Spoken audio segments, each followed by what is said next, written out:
Welcome students to another lecture of geography from Brain Aspire.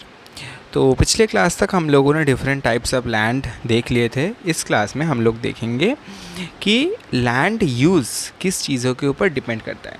पहला जिस चीज़ के ऊपर डिपेंड करता है वो है क्लाइमेट, है ना। क्लाइमेट मतलब समझो जहाँ पे क्लाइमेट एग्रीकल्चर के लिए बहुत बढ़िया है, जैसे हमारे नॉर्दर्न प्लेस मतलब पंजाब में, हरियाणा में, ठीक है, या फिर इधर वेस्ट बंगाल में, उड़ीसा में, यहाँ पे एग्रीकल्चर के लिए बहुत बढ़िया क्लाइमेट है, तो वहाँ पे लैंड ज़्यादा एग्रीकल्चर के लिए यूज़ होगा। वहीं पे अगर हम हिमालयन माउंटेन रेंजेस के उस जगह पे देखें तो वहाँ पे क्लाइमेट एग्रीकल्चर के लिए बहुत ज़्यादा अच्छा नहीं है, वहाँ पे एग्रीकल्चर नहीं होता है, तो वहाँ पे लैंड किसी और काम के लिए इस्तेमाल होगा, but not for agriculture, because agriculture is not possible that. दूसरा जो चीज़ होता है वो है सॉयल। तुम्हारा जो सॉयल है, सॉयल के ऊपर कैसे डिपेंड करता है। देखो, जो एलुवियल सॉयल है वो एग्रीकल्चर के लिए बहुत बढ़िया होता है, तो एलुवियल सॉयल में एग्रीकल्चर एक्टिविटी ज़्यादा होता है। वहीं पर अगर हम डेजर्ट में देखें, डेजर्ट में हमें एरिड सॉयल या डेजर्ट सॉयल देखने को मिलता है जो बेसिकली सैंड है, तो सैंड के ऊपर एग्रीकल्चर नहीं हो सकता है, तो वहाँ पे एग्रीकल्चर नहीं होगा। तो सॉयल जो है उसका क्वालिटी क्या है, उसके न्यूट्रिएंट पोर्शंस क्या है, वो कहाँ पे क्या मिल रहे हैं, उसके ऊपर भी हमारा एग्रीकल्चरल लैंड यूज़ डिपेंड करता है। एंड फाइनली रिलीफ फीचर्स कि समझो जैसे फिर से उड़ीसा, वेस्ट बंगाल, पंजाब, हरियाणा, यहाँ पे मेनली फ्लैट लैंड हमें बहुत देखने को मिलता है जहाँ पे हम एग्रीकल्चर एक्टिविटीज़ कर सकते हैं, मगर माउंटेनियस रेंजेस में फ्लैट लैंड ज़्यादा देखने को नहीं मिलता है, तो वहाँ पे एग्रीकल्चर एक्टिविटी करना बहुत मुश्किल होता है, तो वहाँ पे हम एग्रीकल्चर एक्टिविटी नहीं कर पाते हैं। तो again different things matter when we are talking about land use.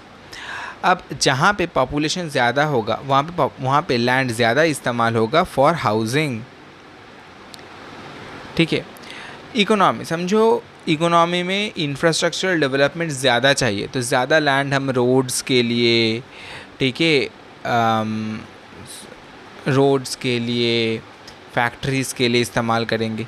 अगर एग्रीकल्चर में ज़्यादा इम्प्रूवमेंट चाहिए तो एग्रीकल्चर के लिए ज़्यादा इस्तेमाल करेंगे। तो वो डिपेंड करता है कि हमारे देश को क्या चाहिए। और टेक्नोलॉजी, हमारे पास क्या टेक्नोलॉजी है उसको कैसे इस्तेमाल कर पाए, उसके ऊपर भी लैंड इस्तेमाल करने का प्रोसेस डिपेंड करता है, ठीक है।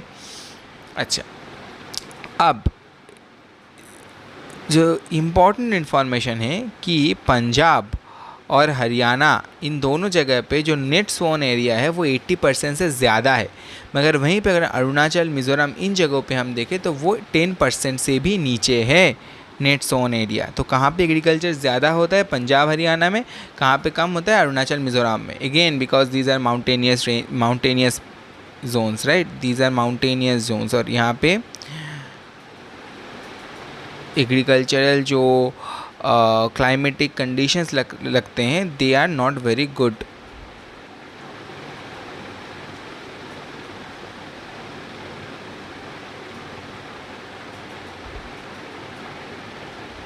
All types of agriculture, right, okay. अब लैंड डिग्रेडेशन के कॉजेज़ क्या है? पहला तो है डिफॉरेस्टेशन, मतलब पेड़ काट देना। अब देखो क्यों पेड़ काट देना, एक बहुत बड़ा रीज़न है। जो लैंड होता है उसके ऊपर जब पेड़ ऐसे होता है ना, पेड़ के जो जड़ होते हैं ना, रूट्स होते हैं ना, रूट्स यहाँ पे ना सॉइल को बांध के रखता है, समझ रहे हो। मगर अगर तुम पेड़ काट दोगे ना तो ये रूट्स भी मर जाएंगे और ये सॉइल लूज़ हो जाएगा, फिर ये सॉइल इरोशन के वजह से इधर उधर हो जाएगा, मतलब सॉइल का ऊपर का जो लेयर है वो उठ के चला जाएगा, ह्यूमस लेयर चला जाएगा और सॉइल का क्वालिटी ख़राब हो जाएगा।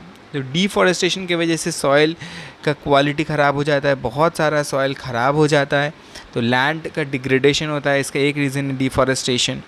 अच्छा, दूसरा है ओवर ग्रेजिंग, मतलब ये जो ग्रेजिंग का कॉन्सेप्ट है कि गाय भैंस चराने का, तो अगर ज़्यादा एक लैंड के ऊपर समझो रोज़ गाय भैंस को घास खिलाने कोई ले आता है, तो एक टाइम के बाद ये सारा जो घास है ये मर जाएगा, है ना, और फिर भी वहाँ पे वो ग्रेज करते जाएंगे तो जो सॉइल का अपर लेयर है वही वो खा के चले जाएंगे, पूरा अपर लेयर चला जाएगा, तो सॉइल का क्वालिटी फिर से ख़राब हो जाएगा और लैंड डिग्रेड हो जाएगा।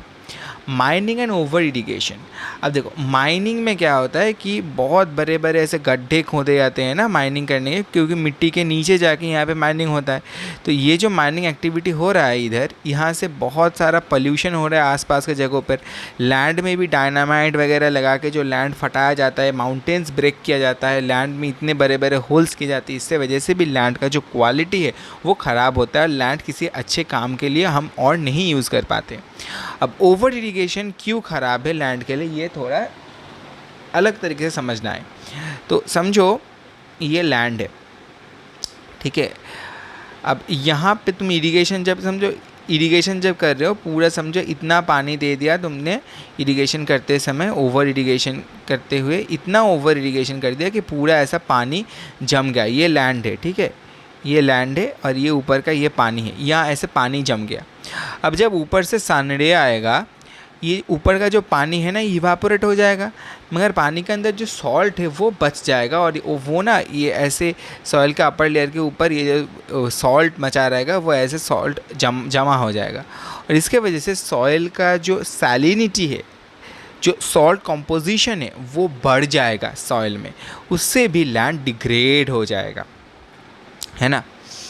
अच्छा, एक और चीज़ जो है वो है इंडस्ट्रियल एफ्लुएंस। एफ्लुएंस मतलब पल्यूटेंट्स। तो इंडस्ट्री से जो पल्यूटेंट्स निकलते हैं वो अगर डायरेक्टली लैंड में छोड़ा जाए या अगर नदियों में छोड़ा जाए, तो नदियों से क्या होता है कि वो जो नदियों में जब छोड़ा जाता है इंडस्ट्रियल पल्यूटेंट्स, तो वो पल्यूटेंट सिर्फ नदी में नहीं रहता, वो नदी से ना आसपास के लैंड में भी फैल जाता है और वो लैंड ख़राब हो जाता है। इससे भी लैंड डिग्रेडेशन हम देख पाते हैं। Okay, now we come to state examples. कहाँ कहाँ पे क्या क्या प्रॉब्लम हमें ज़्यादा देखने को मिलते हैं। झारखंड, छत्तीसगढ़, यहाँ पे माइनिंग का प्रॉब्लम देखने को मिलता है, क्योंकि ये मिनरल रिच जोन से, ठीक है, ये मिनरल रिच जोन से। गुजरात, राजस्थान में ओवर ग्रेजिंग का प्रॉब्लम देखने को मिलता है। पंजाब, हरियाणा में बहुत ही ज़्यादा इरिगेशन के ऊपर जोर डाला जाता है। क्यों? क्योंकि यहाँ पे एग्रीकल्चरल एक्टिविटी बहुत होता है। एग्रीकल्चरल एक्टिविटी इन अबंडेंस, इसके वजह से ओवर इरिगेशन करते हैं वो, और ओवर इरिगेशन करते करते क्या होता है, एक टाइम के बाद लैंड का जो क्वालिटी है वही ख़राब हो जाता है, तो कोई फ़ायदा होता नहीं है। अच्छा, कंजर्वेशन मेजर्स। कंजर्वेशन के लिए हम क्या कर सकते हैं? एक तो है एफॉरेस्टेशन, मतलब पेड़ लगाना, ठीक है। पेड़ लगाने से हम डिफॉरेस्टेशन को रिवर्स कर सकते हैं। शेल्टर बेल्ट्स, मतलब जो समझो कैसे बोलो, समझो एक ऐसा एक लैंड है, ठीक है। अब यहाँ से बहुत ज़ोर से हवा आता है, ठीक है, क्योंकि समझो इधर डेजर्ट रीजन है, यहाँ से पूरा बहुत ज़ोर से हवा आता है। तो इस हवा से क्या होता है, सॉइल, यहाँ पे जो सॉइल है इसका टॉप लेयर उड़ के चला जाता है और सॉइल का क्वालिटी ख़राब होता है। तो ये बंद करने के लिए समझो यहाँ पे हमने बड़े बड़े बड़े बड़े बड़े बड़े पेड़ों का एक पूरा ऐसा बेल्ट बना दिया। तो ये पेड़ क्या होंगे, ये हवा को रोक देंगे, तो उसी को बोलते हैं शेल्टर बेल्ट। स्टेबलाइजिंग ड्यून्स, मतलब रेगिस्तान में तुम लोगों ने सिनेमा वगैरह में देखा है, या फिर अगर कोई रेगिस्तान घूमने गया है तो उसे पता है कि रेगिस्तान में ऐसे ऐसे सैंड ड्यून्स देखने को मिलता है, ठीक है। ऐसे डिफरेंट डिफरेंट टाइप के सैंड ड्यून्स देखने को मिलते हैं। अभी सैंड ड्यून्स जो होते हैं ना, जितना हवा देता है सैंड इससे ऐसे उड़ के दूर जाके गिरता है, दूर जाके गिरता है, दूर जाके गिरता है। तो अगर यहाँ से ऐसे हवा देता ही जाएगा ना, तो धीरे धीरे धीरे जो अगर यहाँ पे है आज डेज़र्ट, ये डेज़र्ट थोड़ा थोड़ा करके एक्सपैंड करता है, ठीक है, कभी कभी। अभी एक्सपैंड जब करता है तो इधर का जो लैंड होता है ना, वो इस रीजन के बाद यहाँ पे जो लैंड होता है, ये लैंड ख़राब होता जाता है, ख़राब हो जाता है, ख़राब हो जाता है। ये जो लैंड ख़राब हो जाता है, इसी को बंद करने के लिए हम ड्यून्स को स्टेबलाइज़ करते हैं, ठीक है। With different types of materials हम ड्यून्स को स्टेबलाइज़ करते हैं ताकि वो और ज़्यादा हानि ना पहुँचा पाए सॉइल को। और वेस्ट ट्रीटमेंट की, जो हमारे डिफरेंट डिफरेंट इंडस्ट्रीज़ से जो भी वेस्ट मटेरियल, पल्यूटेंट्स, एफ्लुएंट्स निकलते हैं, अगर हम उनको ट्रीट करके समझो, मतलब एक फैक्ट्री है, वहाँ से बहुत सारा वेस्ट वाटर निकलता है। अगर उस वेस्ट वाटर को हम ट्रीटमेंट करके उसके अंदर से जितना भी हार्मफुल केमिकल से उसको सेपरेट करके फिर पानी छोड़ दे तो क्या होगा, पानी छोड़ा जाएगा, मगर उस पानी से जो टोटल लैंड एरिया या फिर जिस भी रिवर में वो पानी छोड़ा जा रहा है उस रिवर को या फिर उस लैंड को कोई दिक्कत नहीं होगा, क्योंकि जो हार्मफुल केमिकल है उसको हमने सेपरेट कर दिया है ऑलरेडी फ्रॉम द वाटर। ठीक है, ये होता है हम लोगों का waste treatment. Now we come to soil. What is soil? Soil is a renewable but very slow forming resource. It forms due to weathering of rocks and action of microorganisms. It supports all plant life. मतलब क्या होता है, देखो soil में एक बहुत बड़े बड़े जो रॉक्स होते हैं ना, वो वेदरिंग मतलब रॉक्स का टूटना, तो रॉक्स टूटते हैं, फिर वहाँ से और छोटा रॉक बनता है, उससे और छोटा रॉक बनता है, उससे और छोटा रॉक बनता है, मतलब बड़े रॉक है, ठीक है, उसके ऊपर और छोटा छोटा रॉक होता है, उसके और छोटा छोटा रॉक होता है, इससे छोटा छोटा होते होते होते होते होते एकदम मिट्टी हो जाता है। तो जो मिट्टी हम देखते हैं वो रॉक से ही बनता है, मगर इसमें बहुत सारा रॉक टूटने का एक प्रोसेस रहता है, फिर माइक्रो ऑर्गेनिजम्स और जो बायोलॉजिकल एलिमेंट्स होते हैं, जैसे समझो कोई पेड़ पौधा मर गया, ठीक है, या फिर कोई जानवर मर गया, तो उसके रिमेन्स सब कुछ मिलके सॉइल बनता है, और उसके ऊपर माइक्रो ऑर्गेनिजम्स भी बहुत सारा डिकम्पोजिशन करते हैं, तब जाके सॉइल बनता है। अब सॉइल के जो लेयर्स है वो थोड़ा हम लोगों को समझना है। देखो यहाँ पे ऐसे समझो, ये एक लेयर, फिर ये एक लेयर, फिर ये एक लेयर, और लास्ट में ये एक लेयर। यहाँ पे पेरेंट रॉक होता है, ठीक है, बड़ा जो पेरेंट रॉक है पेरेंट रॉक होता है, ठीक है। इसके ऊपर वेदर्ड रॉक होता है, मतलब टूट के जो बना है वेदर्ड रॉक, ठीक है। इसके ऊपर सबसॉइल होता है। सबसॉइल में बेसिकली जो वेदर्ड रॉक्स और भी छोटे पार्टिकल्स जो होते हैं वेदर्ड रॉक के, ठीक है, वो होते हैं, और सैंड होता है, और सिल्ट क्ले होता है। सिल्ट क्ले बेसिकली हमें नदियाँ जब बहती हैं ना, वो अपने साथ सिल्ट क्ले लेके आती हैं, तो सिल्ट क्ले होता है। और उसके ऊपर एकदम ऊपर अपर सॉइल या फिर टॉप सॉइल होता है।